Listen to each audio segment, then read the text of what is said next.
ইব্রাহিম আলাইহিস সালামের ইতিহাস।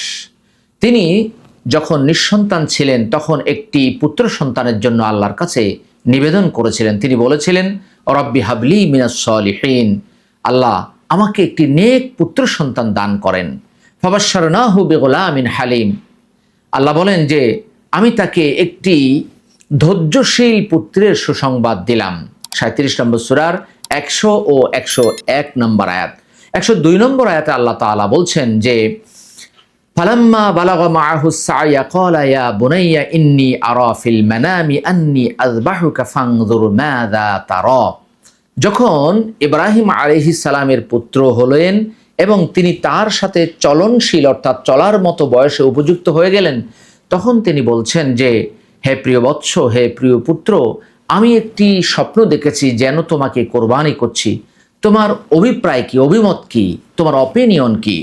তখন তিনি বলেছিলেন, ইয়া আবাতি ফাআল মা তু'মারু সাতাজিদুনি ইনশাআল্লাহু মিনাস সাবিরিন, আপনি যা আদিষ্ট হয়েছেন, যা দেখেছেন তা বাস্তবায়ন করুন, ইনশাআল্লাহ আপনি আমাকে ধৈর্যশীলদের অন্তর্গত পাবেন। অর্থাৎ এই জায়গায় আমরা দুটি শিক্ষা পেলাম। 1 নাম্বার শিক্ষা হচ্ছে সন্তানদের সাথে ভালো ব্যবহার করতে হবে। ইব্রাহিম আলাইহিস সালাম তার পুত্রকে সুন্দর করে বলেছিলেন, হে প্রিয় বৎস, হে প্রিয় পুত্র, হে বাবাজান, হে বাবাজি, আমি একটি স্বপ্ন দেখেছি, তোমার এখন অভিমত, অভিপ্রায় কি? আমি দেখেছি তোমাকে কোরবানি করছি, অর্থাৎ তোমাকে জবাই করছি। এই জায়গায় আরও একটি শিক্ষা রয়েছে আমাদের জন্য, আমাদের সন্তানদের জন্য। ইব্রাহিম আলাইহিস সালামের এই কথা শুনে তার পুত্র বললেন না যে বাবা তুমি মনে হয় ভুল স্বপ্ন দেখেছ, তোমার মনে হয় ঘুম ভালো হয়নি, তোমার স্বপ্নটি শয়তান থেকে এসেছে, আল্লাহর কাছ থেকে আসেনি, এমন কিছুই তিনি বললেন না।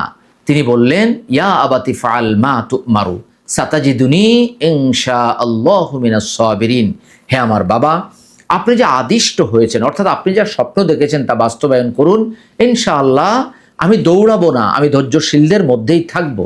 সুবহানাল্লাহ।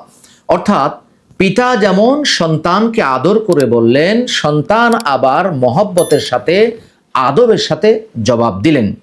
এরপর ইব্রাহিম আলাইহিস সালাম তাকে কোরবানি করার জন্য উদ্যত হলেন, তাকে শোয়ালেন।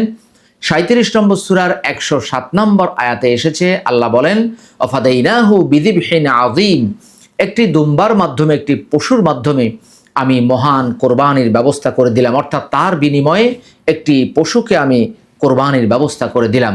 সুবহানাল্লাহ।